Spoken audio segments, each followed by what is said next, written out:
Oi, gente, tudo bem? Bom dia, boa tarde, boa noite. Vou começar a gravar aqui agora a primeira aula sobre o nosso tópico de patologias no concreto armado, beleza? Bom, em primeiro lugar, vou abordar aí algumas causas das patologias, né, em concreto armado, tá? A gente tem as patologias congênitas, né, que ocorrem ali no momento da construção, tá?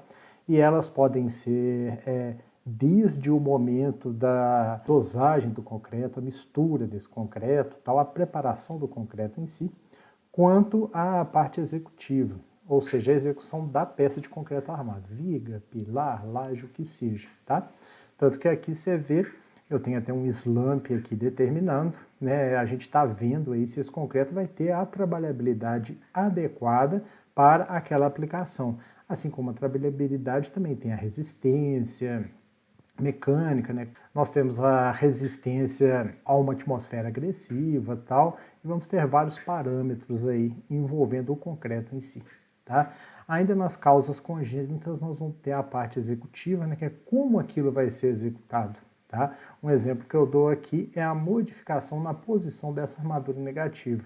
Ela deveria estar a 2 centímetros da face superior da laje. Olha a distância que ela está muito maior. Então, a armadura negativa, na hora eles pisaram nela, colocaram carga, carrinho de mão, não sei o que, é uma causa ligada à execução, né, da estrutura em si. Também temos as causas adquiridas, né, ou causas de utilização. Aqui vocês veem um trecho de um viaduto, tá?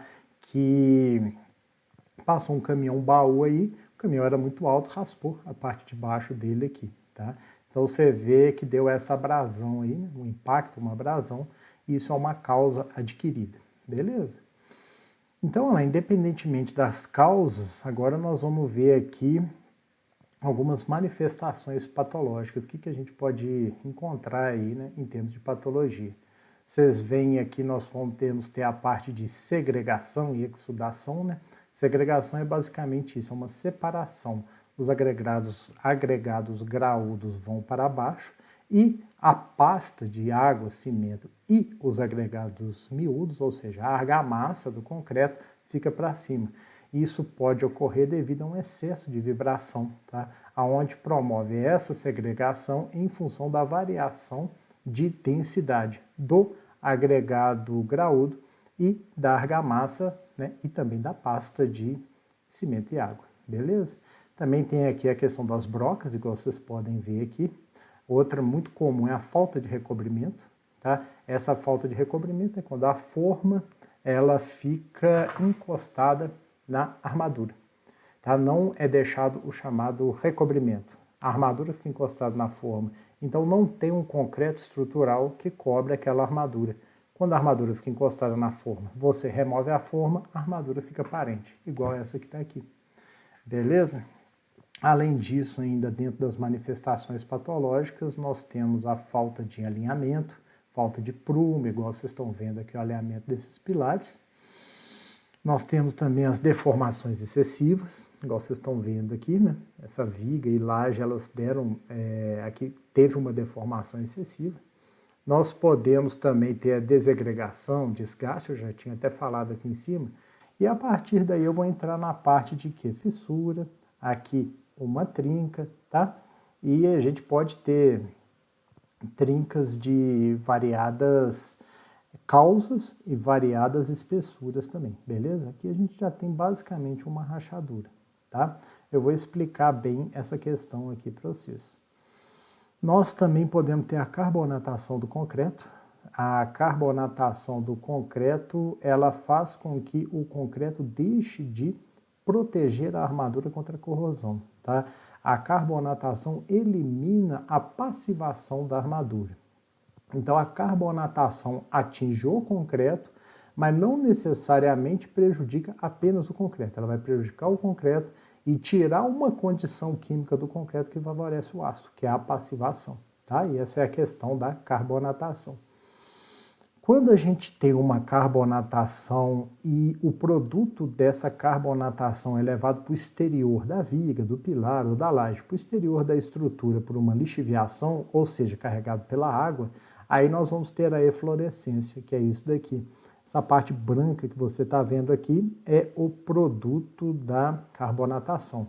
Tá? Só um detalhe aqui na carbonatação que é interessante, esse trecho cor-de-rosa aqui, em que foi passado aqui fenolftaleína. Ah, professor, por que passou só nessa região rosa aqui, perto da armadura? Não, passou a fenolftaleína nesse trecho todo aqui que vocês estão vendo que está de cascado aqui. Só que a fenolftaleína só reage com pHs elevados, tá? pHs básicos. Vou explicar isso mais detalhadamente. Então, ou seja, aonde o concreto ainda tem uma função passivadora, é nessa região cor-de-rosa aqui. Essa região branca em volta é onde ele já perdeu essa condição passivadora. Ou seja, essa região aqui que não teve a cor modificada pela fenolftaleína, quer dizer que o concreto já foi carbonatado. Beleza? Nós temos ainda algumas reações químicas, atingem as armaduras, provoca uma oxidação. Essa oxidação gera uma corrosão. Essa corrosão é basicamente quando a gente fala de oxidação, é o sistema absorver um oxigênio na sua fórmula. Tá? No momento que ele absorveu esse oxigênio, ele aumenta de volume.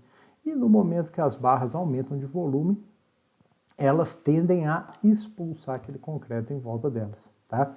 Quanto mais ataque de CO2, cloreto e por aí vai tem, mais a armadura expulsa o concreto. Quanto mais a armadura expulsa o concreto, mais CO2, cloreto, o que for essa questão do ataque, vai atingir a armadura. Tá? Então, depois de ver isso daqui, nós vamos ver também algumas questões aqui sobre reações álcali agregado, etringita tardia, que são umas reações mais dos agregados, mais do concreto em si, mas eu vou trocar uma ideia delas para vocês. Tá? Inclusive, para elas nós vamos ter algum tratamento específico, não necessariamente correções. Tá? Eu vou explicar o que pode ser feito com ela aqui, mas são questões mais específicas, beleza? E, de um modo geral, as correções para o que a gente vê aqui no nosso dia a dia, na maioria das vezes, né? Eu vou falar um pouco dessas correções que a gente vê aí, dos processos de carbonatação, eflorescência, reação com gás carbono, cloreto e tal. E aí entra também a questão de desgaste e por aí vai, tá? Para essas correções, a gente vai fazer o seguinte, a gente vai dividir, quando a gente tem uma abertura, né, fissura ou trinca, tá? Independente aqui da espessura dela, vou colocar uma fissura ou trinca sem desplacamento, e uma fissura ou trinca com desplacamento. Tá? Aqui você pode ver nessa foto que nós temos toda uma fissuração superficial nesse piso, mas não houve desplacamento. Tá? Essa linha central que vocês podem ver aqui é a junta. Tá? Aqui é a junta, é necessário que ela estivesse aí, beleza. Agora, o concreto em volta da junta, ele foi todo fissurado, mas essa fissuração não gerou um desplacamento. Nessa segunda trinca, que é uma trinca mesmo numa laje, aqui já não é fissura, aqui é uma trinca. Nosso amigo está até passando cela-trincas aí, tá? Apesar de ter uma largura maior do que a fissura que eu mostrei anterior, ainda não houve desplacamento. Nessa terceira trinca aqui, que eu estou mostrando para vocês, né? Aqui a gente já tem um desplacamento, tá? Creio que pela foto aqui já dá para você perceber a diferença. E por que tem esse desplacamento? Por causa das reações que estão atingindo as barras dentro desse concreto aqui. Tanto que quando o concreto foi removido, aqui de baixo você já pode reparar. É exatamente dessa obra aqui, essas barras que eu estou mostrando aqui, beleza? E para a gente fazer a correção, em primeiro lugar, tem que fazer o quê? Remover o concreto afetado. Você está vendo o rapaz aqui com uma marreta, uma talhadeira, ele está fazendo essa remoção. Tem todo um tratamento das barras, que pode ser, em primeiro lugar, uma limpeza, tá? Tirar o concreto que ainda tiver nessas barras, remover toda a oxidação, passar nelas um anticorrosivo e, por último, reconstituir a peça, tá? É isso que tem que ser feito. Vou mostrar com detalhes. E vou falar também da questão da proteção catódica das barras, tá? Proteção catódica é quando a gente coloca um anodo de sacrifício numa obra nova ou numa obra que já está sendo atacada, tá? Normalmente um ataque por cloretos, isso daí é muito utilizado em piers ou em prédios, em obras perto da orla, tá? Que é removido aquele concreto em volta e o anodo de sacrifício é colocado ali naquela barra, beleza? Ou a questão da corrente impressa, tá? Essa aqui é quando se coloca basicamente uma corrente, tá? Para que essa corrente trabalhe e remova aqueles cátions que estão prejudicando, causando a corrosão. E por último nós vamos falar o quê? Sobre reforço estrutural, igual você está vendo aqui, o rapaz está fazendo um encamisamento, né? Já existia um concreto, foi necessário fazer um reforço nesse concreto, aumentar a capacidade de carga dele. Então o que foi feito? Uma armadura em volta do concreto existente, uma forma em volta dessa armadura, claro, garantindo o recobrimento, e está sendo lançado um grout aqui, tá? Outro tipo de reforço estrutural é esse que a gente pode ver aqui. Nas laterais, a gente tem aqui fibra de carbono e na face inferior, uma chapa metálica nessa viga aqui, beleza? Essa é a questão do reforço estrutural. Agora, em último caso, né, infelizmente, aí tem que se proceder à demolição mesmo, tá? Mas tem vários graus aí de intervenção, né? Vários graus, inclusive cada um envolvendo um custo, uma faixa de custo, né? E a gente vai apresentar o que pode ser feito antes da demolição, caso não seja uma obra já condenada, beleza? Bom, gente, como eu sempre digo aqui, produtos, marcas e empresas são citados nessa apresentação apenas como exemplos e fontes de informação. Não são indicação, referência ou preferência do autor. Os sites indicados foram acessados do dia 1º ao dia 30 de agosto de 2021, caso não informado. Beleza? Bom, começando aqui agora, eu vou conversar com vocês sobre alguns conceitos aqui, tá? O primeiro deles é a porosidade. Já falei alguma coisa sobre isso na aula sobre impermeabilizações e aqui eu vou até falar um pouco mais aprofundado, beleza? Essa daqui é a imagem de microscopia eletrônica, tá? Aqui é basicamente o que a gente vê dentro de um concreto. Eu não estou mostrando uma região onde temos um agregado graúdo, porque senão nessa escala aqui a gente não conseguiria ver tudo que eu queria mostrar para vocês. Então nós estamos numa tal escala cuja apresentação está só na argamassa do concreto, beleza? Vocês podem ver que aqui em primeiro lugar eu chamo a atenção para um agregado. Essa parte mais clara é o cimento que não reagiu.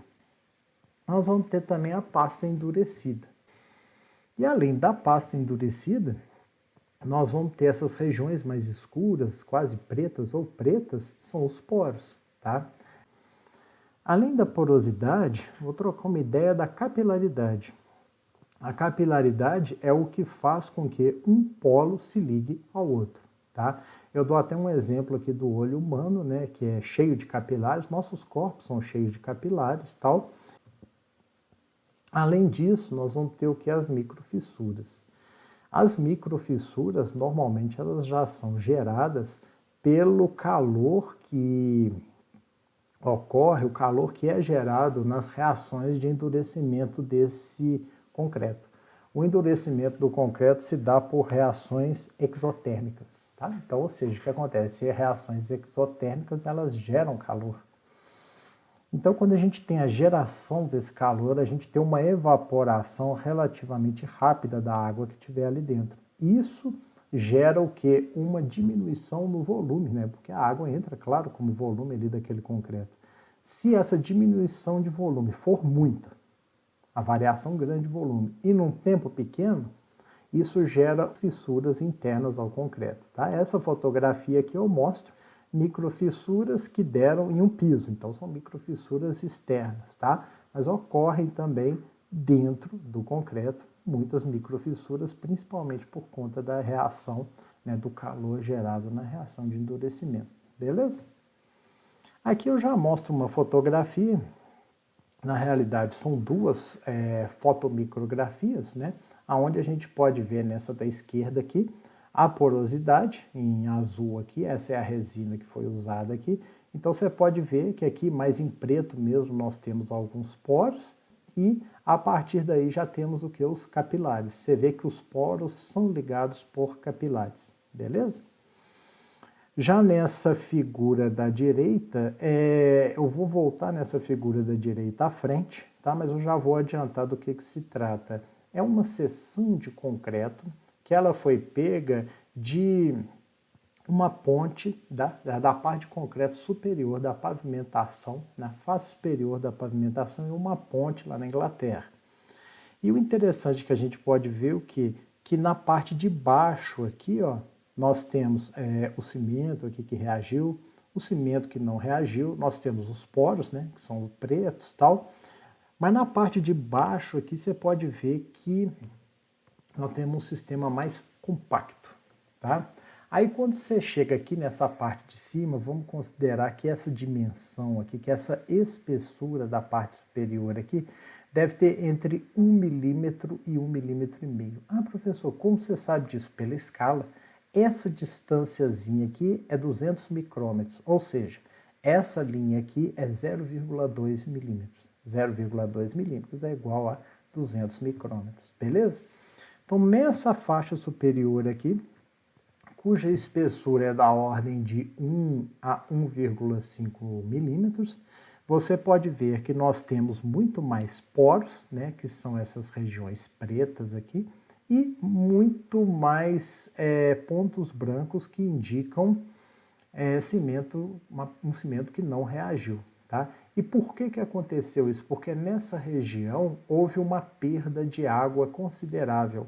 Aquilo que eu falei, é por conta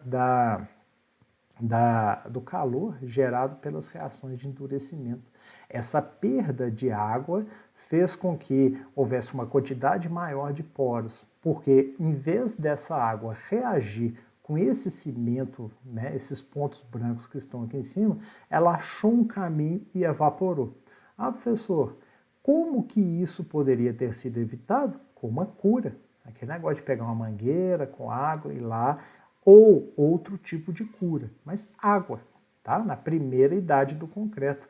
1 dia, 2 dias, 3 dias, ali tem uma cura enérgica muito boa, tá? Não importa qual seja essa maneira, mangueira, aspersão, saco de cimento, molhado, né? Claro, para reter aquela água ali, o que for, uma camada de areia, mas uma cura aqui em cima fez falta. Falando um pouco da absorção capilar, né? O que seria essa absorção capilar? Eu vou começar explicando pelo que acontece aqui na prática. Veja você, isso aqui são corpos de prova de concreto. Esses corpos de prova foram colocados em um recipiente com água, mas a altura de água é apenas 5 milímetros. Tá? A altura de água é só essa parte vermelha aqui da minha caneta. Ah, professor, então como que a água chegou até a metade de um corpo de prova? Aí eu vou te explicar. Isso acontece pelo seguinte: quando a gente tem água, que a gente coloca um canudo aqui dentro d'água, tá? As forças de adesão das moléculas da água com as paredes do canudo são maiores que as forças de coesão entre as moléculas da água com elas mesmas. Ou seja, a molécula da água gosta mais da parede do canudo do que das colegas água dela. Então, o que acontece? A água tem essa ascensão capilar. Tá? Eu até falei sobre isso também na parte de impermeabilizações. E vale ressaltar aqui que quanto mais fino o tubo, maior essa ascensão capilar. Então aí você imagina. E quando a gente tiver todos esses capilares ligando os poros, eles são extremamente finos. Tá? E é assim também que a gente tem a distribuição dos fluidos no nosso corpo, né? É a questão da capilaridade. Então você vê aqui, ó, quanto mais fino a gente tiver esse canudo, mais eu vou ter a penetração da água por esse capilar, né? E acontece o mesmo do concreto. Como o concreto vai ter, entre aspas, vários tubinhos desse aqui, muito fininhos, então ele vai meio que absorvendo aquela água, mesmo que a água seja colocada numa face inferior dele, igual vocês estão vendo aqui, tá? Na impermeabilização eu usei o termo ascensão capilar em alvenaria. É a ascensão devido à absorção capilar. Aqui eu já estou usando o termo mais absorção capilar. Por quê? Eu estou considerando que essa absorção pode se dar de baixo para cima, de um lado para o outro, de cima para baixo, não importa. O que importa é que, pelo fenômeno da capilaridade, o concreto vai sugar, digamos assim, ele vai se impregnar de água, tá? Isso que eu queria deixar claro para vocês aqui, beleza? Então aqui vocês veem o corpo de prova no momento ali que ele está sendo submetido a uma lâmina inferior ali de água de apenas meio centímetro. Aqui você vê o corpo de prova está sendo pesado porque esse ensaio aqui, desse trabalho que eu estou mostrando, eles calcularam a quantidade de água que foi absorvida pelo concreto. E aqui a gente tem um corpo de prova após a ruptura.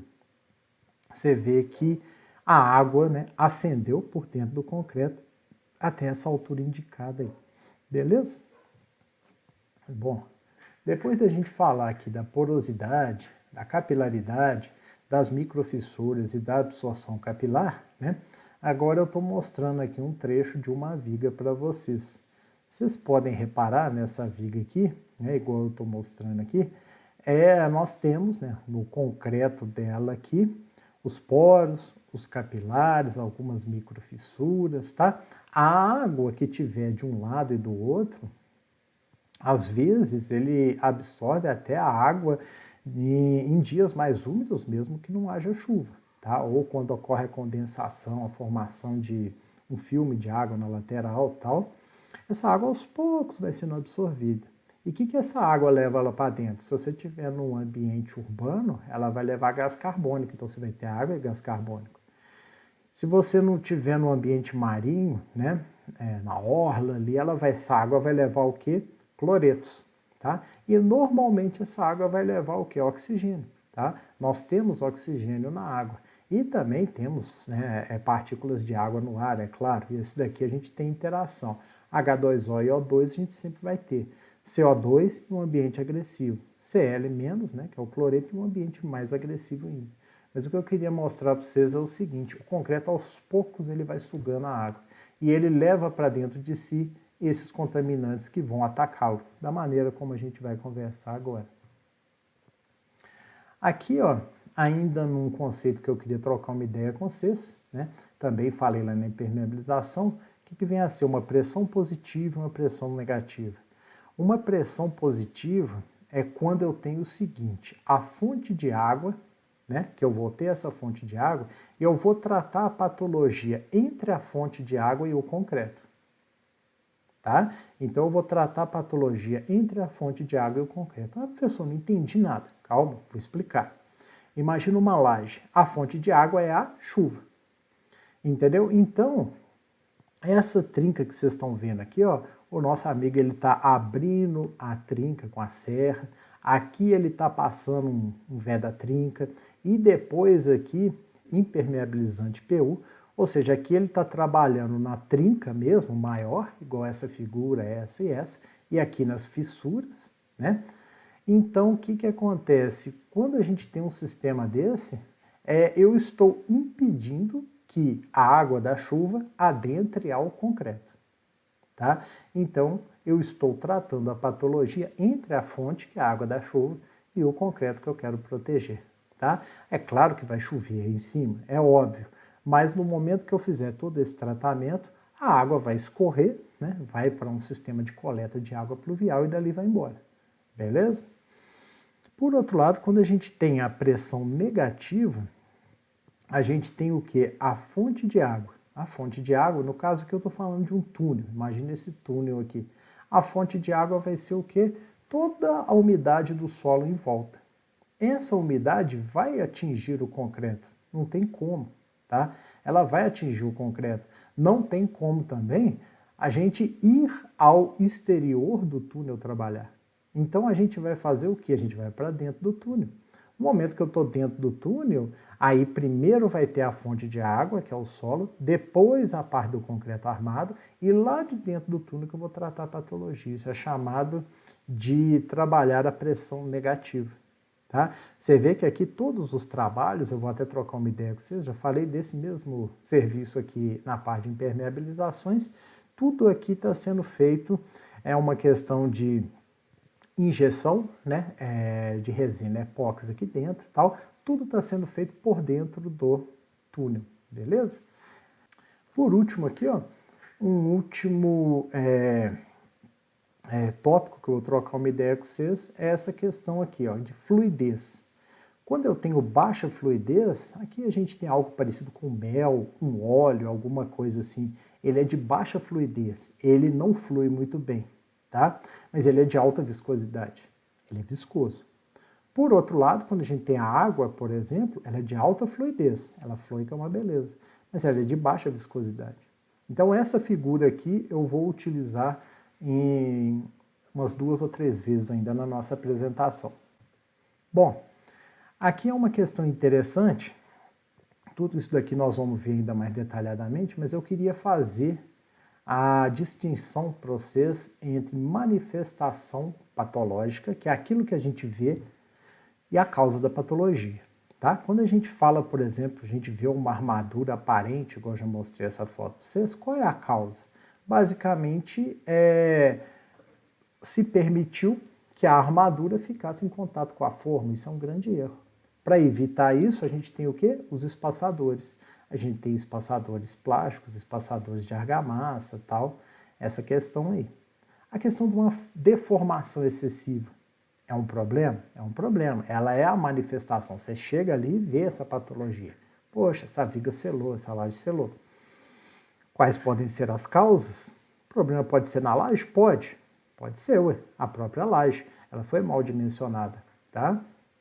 O problema pode ser no concreto? Sim. Pode ter sido na hora da execução da laje? Sim. Talvez uma falta de vibração, entendeu? Talvez um concreto que não foi bem dimensionado e não entrou bem ali na interface laje com lajota, com vigota, tal. Pode ser um problema também executivo de alguma maneira.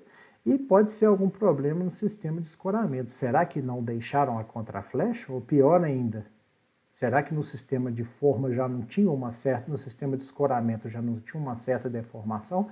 Será que não houve uma movimentação do sistema de escoramento? Será que não foi uma desforma precipitada? Essas são as causas da deformação específica. Ah, professor, qual delas é a causa? Difícil você saber exatamente qual que é, mas dá para ter uma ideia de que, dentre algumas causas, qual ou quais tiveram um percentual maior de influência nesse problema, aí, nessa patologia. Aqui a gente vê uma retração excessiva nos primeiros dias, tá? Isso aí foi uma retração numa laje, tá? Você pode ver que tem essas trincas aqui mesmo. Essas trincas indicam que o concreto se retraiu e diminuiu muito de volume. Quais seriam as causas? Grande chance do principal problema ser uma falta de cura. Mesmo assim, outros problemas que se tem é que muita gente, cada vez mais, isso é um problema mundial, estão usando concreto com grandes velocidades de endurecimento. Ah, professor, mas isso é bom, que você libera a forma, você já consegue liberar o escoramento, você já consegue avançar com algo, é bom para o planejamento. Mas será que é bom para o concreto? Porque o que acontece? Tem até exemplos aqui de cimentos Ari, 3 cimentos Ari, alta resistência inicial. Esse tipo de cimento, por exemplo, ele vai ter uma reação de endurecimento tão rápida que a chance de você ter um problema desse daqui é grande, mesmo com uma cura. Ainda mais quando você tem um concreto com elevada relação água-cimento, aí você tem muita água para evaporar. Esse daí é um problema também. Um dia com muito vento, aquilo vai deixar aquela superfície sempre seca. sempre vai levar a umidade que tiver ali na superfície. E a partir daí vai acontecendo aquilo que eu mostrei naquela figura lá da ponte na Inglaterra. Vai se perdendo a água ali da superfície, tá? É um problema. Tempo seco também é um problema, tá? Então o ideal é o quê? Para a laje, principalmente se você não tiver um controle ali de uma cura diferenciada, ou o dia não estiver colaborando, for uma região que venta muito, muito calor, tempo muito seco, evitar concreto com cimentos, tá? Com ganho muito rápido de resistência, porque o ganho rápido de resistência gera muito calor no pequeno espaço de tempo, beleza? Nós temos também a questão de uma trinca aqui, ó, sem desplacamento, igual eu estou mostrando aqui, é uma trinca numa laje. Ah, professor, o que a gente pode ter de problema disso aí?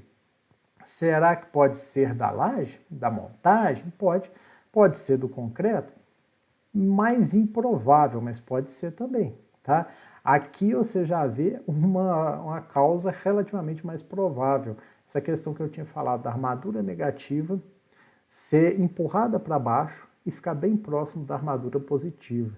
Isso faz com que aonde a gente tiver uma viga abaixo da laje, ou seja, exatamente onde tiver o momento positivo, o momento negativo, vai gerar essa trinca aqui seguindo a viga, porque ali ó, a gente vai ter nessa laje uma compressão na face inferior da laje, uma tração na face superior.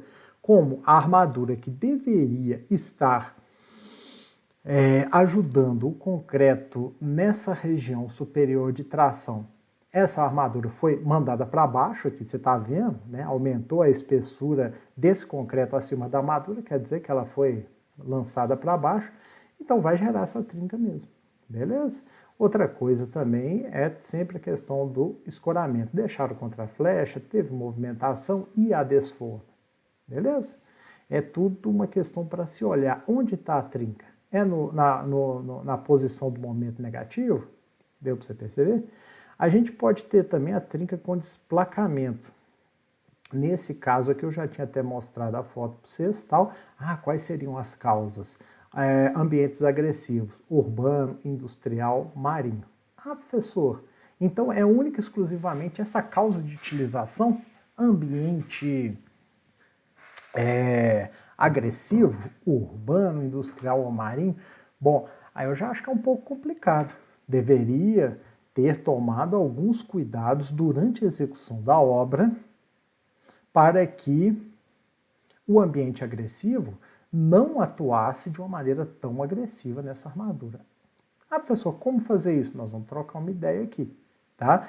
Mas o ambiente agressivo, é claro, tem uma influência muito forte nisso aí. E a gente tem também, por exemplo, esse concreto erodido aqui com a armadura aparente. Isso daí é a manifestação patológica. Você vai lá, você vê isso, tá? Agora, o que causou? No caso, eu até mostro a fotografia aqui. Tá? É a parte de baixo de um viaduto, na 040 em Congonhas. O que acontece é o seguinte, quando foi feito esse projeto, o nível da rua inferior, onde está passando aquele carro ali, ele ficou elevado, né, mais elevado do que deveria. Então passa um caminhão baú ali, a parte de cima do caminhão baú raspa nisso daí, tá? Bom, continuando aqui, né, igual a gente estava vendo, falei um pouco aqui das manifestações patológicas e das causas da patologia. Agora aqui eu vou trocar uma ideia com vocês aqui sobre o que a gente vai ver a partir de agora nessa apresentação aqui, tá? Dessas manifestações patológicas e medidas corretivas, que eu já adiantei alguma coisa, nós vamos falar das deformações excessivas, falhas geométricas, desagregação, desplacamento, desgaste, cavitação, exudação, segregação, brocas, falta de cobrimento das armaduras, eflorescência, lixiviação, tá? Que a eflorescência é a lixiviação do produto de carbonatação, e vou conceituar aqui um pouco das fissuras, trincas, rachaduras e por aí vai. E vou trocar uma ideia sobre as medidas corretivas, né, para essas manifestações patológicas aqui. Vou destrinchar um pouco quais manifestações patológicas, vou passar um número maior de patologias aí baseadas, né, na origem, quando elas são congênitas a partir da produção do concreto, quando elas são congênitas a nível da execução, ou seja, da montagem da peça de concreto armado, e vou falar um pouco quando elas são adquiridas também. Eu vou ter depois também uma parte dessa nossa aula aqui, que eu vou falar da química dessas reações aqui, tá? Quando a gente tem reações de oxirredução, tá? Que são as macropilhas de corrosão, quando a gente tem a carbonatação do concreto, né? Que eu já até adiantei um bocado aí, consequentemente vai ter a corrosão do aço, quando a gente tem ataques por cloretos e ataques por sulfatos, beleza? E por último, falar da reação álcali agregado e da formação da etringita tardia. Tá? Aqui, ó, algumas manifestações patológicas que a gente tem, é isso aqui, ela. Por exemplo, deformações excessivas. Você vê que essa viga da foto da esquerda, ela selou, deu uma manifestação, né, uma deformação excessiva. Essa foto da direita, ela tem uma laje que selou também. Você pode ver que deu uma deformação. Aqui é aquela primeira foto que eu mostrei, né? Você vê que a viga também selou, deu uma deformação. E essa viga aqui recebe a carga da laje, que está indo acima ali. E você pode ver que aqui também nós tivemos uma deformação excessiva nessa laje, tá? A gente pode ver o seguinte, eu tirei essa imagem do vídeo, do Oséias aqui, né? Vem com Oséias na construção. E você pode ver que aqui a gente vê essa laje de frente e aqui ele está mostrando essa laje de lado, beleza? É o mesmo sistema aqui, aqui visto de frente, aqui visto de lado. No caso dessa laje aqui, a gente vê o seguinte, ele explicou que ele pegou essas medidas lá, né, considerando que essa viga aqui, azul aqui de baixo, ela está nivelada. Então, ele considerou o nível da viga e teve essas distâncias de aqui, ó. Dessa viga azul até a laje aqui, de um lado 35 centímetros, do outro lado 35 centímetros. E a menor distância, né, no meio, ou seja, no ponto onde teve a maior deformação, é 22 centímetros, tá? Então, você pode reparar que se ele tem 35 aqui, 22 aqui, a deformação dessa viga foi de 13 centímetros. Guarda esse número. 13 centímetros. E ele fala também que essa laje tem um vão de 5 metros, ou seja, é um vão de 500 centímetros, beleza? 5 metros, 500 centímetros, uma deformação de 13 centímetros. Segundo a NBR 6118, os deslocamentos limites para elementos estruturais são, no máximo, L por 250, tá? No máximo. Essa laje tem vão de 5 metros, que é 500 centímetros, e deformou 13 centímetros.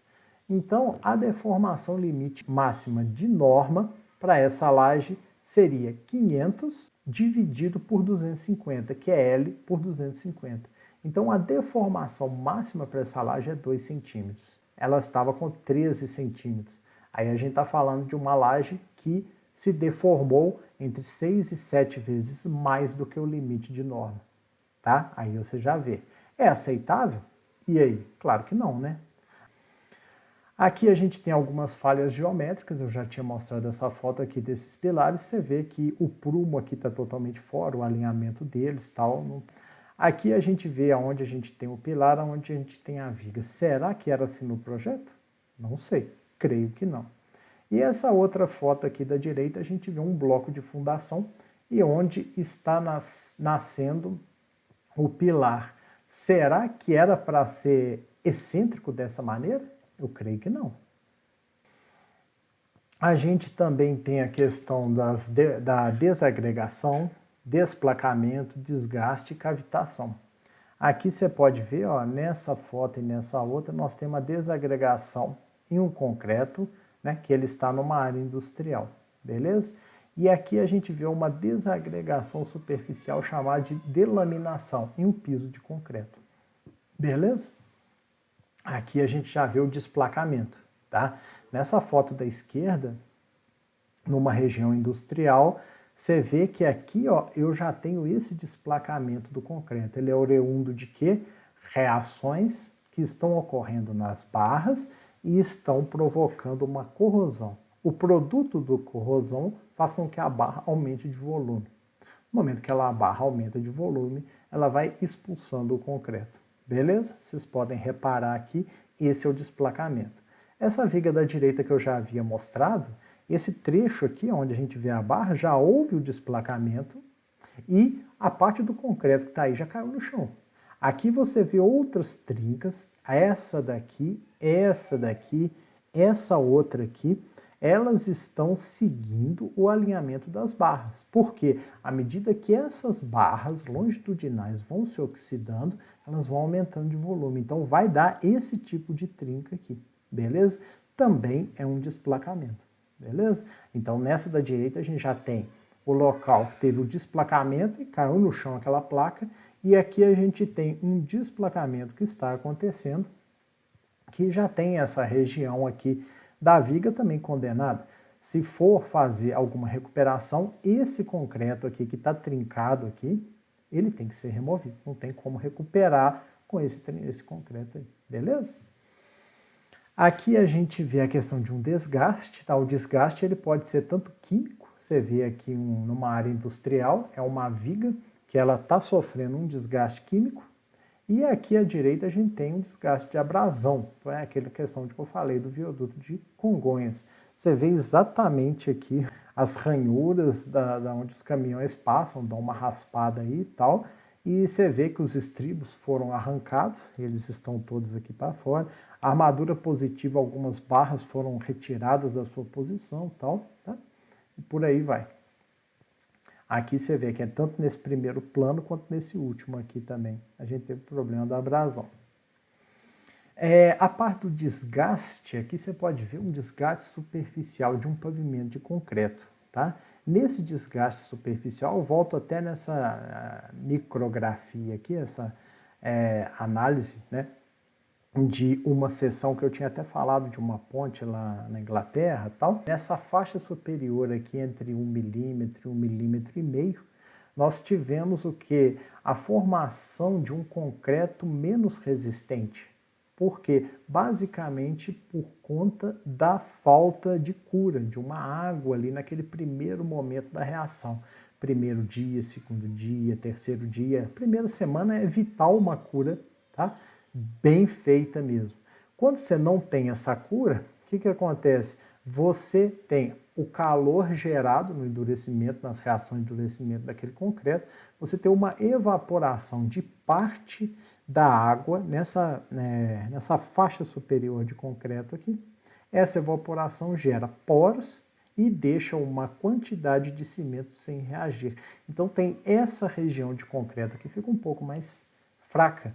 Tá? Então, muitas vezes a gente vê, eu já vi várias vezes por aí também, um piso de concreto onde você não vê nenhuma trinca, você não vê nenhuma fissura, você vê, inclusive, que foi muito bem executado em termos de junta. Você vê que as juntas não estão se deteriorando, as quinas das juntas estão boas, esse aqui ainda tem uma quebradinha na junta ali, mas eu já vi alguns que não tem outro tipo nenhum de patologia.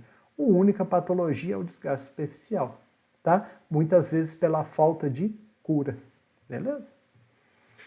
Aqui a gente vê também a cavitação. Cavitação é uma patologia que começa de uma maneira superficial e ela acontece normalmente nos vertedores de barragem.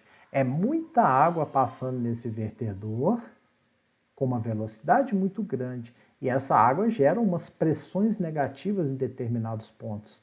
Essas pressões negativas, né, que também é uma sucção, ela vai desgastando aquele concreto. Começa uma pedrinha, uma areinha, quando você vê já deu isso daqui, tá? A quantidade de água que passa no vertedor é muito maior do que essa aqui que a gente está vendo aqui agora, tá? Isso daqui eu peguei essa foto porque eu achei que ela demonstra bem. Beleza? Mas a gente pode ver o seguinte, esse aqui já é um produto da cavitação, normalmente é onde se tem pressão negativa aplicada em vertedouros, tá? A gente também tem essa questão da exsudação, né, igual a gente pode ver aqui. A exsudação ela é um produto da segregação, que é a variação de densidade, onde a nata, que é a água, mas o cimento vai para cima, a brita, que é o agregado graúdo, vai para baixo, pela variação de densidade, beleza? Até escrevi aqui, ó, a exsudação reduz a resistência na superfície do piso. causando em pouco tempo de uso o desprendimento do material superficial, grãos de areia e pó de cimento. Como solução, pode ser feito um polimento ou lapidação, seguido da aplicação do endurecedor químico e barra ou, pode ser um ou o outro ou os dois, um em cada trecho. Então pode ser a aplicação do endurecedor químico, argamassa polimérica em regiões de desgaste mais profundo. Por fim, um revestimento, epóxi ou PU, tá? PU é poliuretano. Então o que pode acontecer aqui? Quando a gente tem esse desgaste bem superficial, talvez ele está ainda no começo, no início da manifestação patológica, ou começou um desgaste localizado aqui, ali, lá, e ele não prosseguiu muito, para isso existe o endurecedor de superfície, tá? Mas no momento que já tiver esse desgaste, igual a gente está vendo aqui, ó, aí já tem que fazer o quê? Tem que remover aquela face superior desse piso de concreto, 4, 5 milímetros ali, e naquela região, claro, antes fazer um desbaste e tal, e naquela região ali aplicar um adesivo, pode ser tipo esse adesivo epóxi de média fluidez aqui, tá? Aí ele vai aderir à parte sã do concreto. Agora, não vai ficar tão resistente quanto um sistema monolítico que tenha sido executado adequadamente, tá? Mas é uma maneira de se tratar esse piso aí, beleza? Aqui, ó, a gente está vendo as brocas, né? Esse aqui é um tipo de broca, igual vocês estão vendo no pilar aqui. Esse pilar aqui ficou horrível, essa concretagem dele, tá? O que seria, por exemplo, por que deu essa broca? Algumas maneiras, tá? Em primeiro lugar, será que o concreto ele foi dimensionado não apenas em termos de resistência, mas também em termos de slump? Será que esse concreto foi executado para que tivesse um slump adequado? Slump é trabalhabilidade, é facilidade dele penetrar nos espaços pequenos e médios entre as barras, e entre as barras é a forma, tá? Será que foi um concreto que não teve um slump adequado? Outra coisa, será que esse concreto foi lançado numa altura maior que 2 metros? A norma é clara sobre isso, e eu falo bastante sobre isso lá nos meus vídeos de concreto armado. A altura máxima de lançamento de concreto, 2 metros. Outra questão também, será que houve a vibração? Será que essa vibração foi adequada? Entendeu? Tem que tomar muito cuidado com o concreto que vai ser lançado, com a altura de lançamento, com a vibração e outras coisas que eu vou falar ainda, tipo densidade de armadura e tal, porque pé de pilar é uma região crítica para dar broca, tá? Porque a altura de lançamento normalmente é a altura do pilar mesmo, igual nesse caso aqui tem muita armadura, tá? Então é uma parte da obra a se tomar muito cuidado, tá? Para evitar essa questão das brocas. Ah, professor, deu uma broca, e aí? Aí você escolhe ou tratar a broca ou, eventualmente, até demolir aquele trecho e refazer, tá? Num caso desse pilar aqui, eu particularmente recomendaria a demolição, tá? Porque se é um pilar que tem tantas barras, é um pilar de muita responsabilidade estrutural. Como que você vai recuperar isso daqui?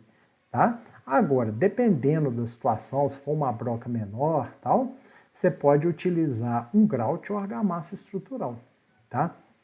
A gente usa normalmente a argamassa estrutural para reparos em menores volumes e o grout, que é autoadensável, para reparos em maiores volumes, tá? Você vê que esse grout aqui, como todo grout, tem uma alta fluidez para aplicações de difícil acesso, ou seja, ele é autoadensável, ele tem uma resistência final de 40 MPa após 28 dias. Essa outra broca aqui, ó, ela já não é muito devido ao lançamento do concreto, ela é devido ao excesso de armadura muito próxima uma da outra. Olha para você ver, uma barra, 2, 3, 4, 5, essas 6 barras que a gente está vendo, quase não tem espaço entre elas.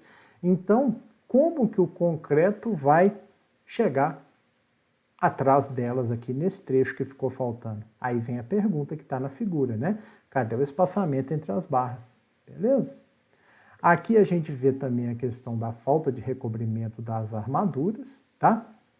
Esse daí é um prédio que tem todo esse trecho aqui que vocês podem ver. A fachada é composta por uma viga-parede de concreto armado e várias armaduras aqui. Elas, no momento da concretagem, elas ficaram em contato com a forma. No momento que removeu a forma, não teve aquele recobrimento de concreto estrutural. Então, as armaduras ficaram aparentes. Isso é uma questão complexa, porque o que você vai fazer?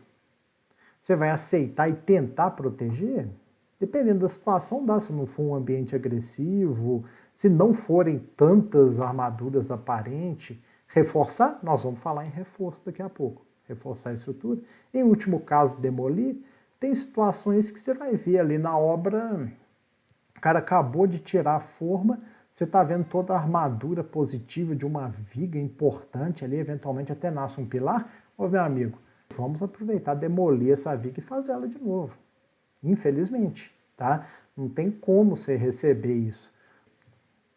E por último aqui eu vou trocar uma ideia com vocês sobre a questão da eflorescência. Como eu já havia dito, a eflorescência é quando o produto da carbonatação é lixiviado pela água para a superfície daquela peça de concreto. Pode ser uma viga, um pilar, uma laje, o que seja, tá? Aqui, inclusive, você pode ver, a gente tem um alinhamento aqui de alguma fissura, eventualmente uma trinca, e é justamente por aqui, ó, esse alinhamento aqui, que está aparecendo essa carbonatação.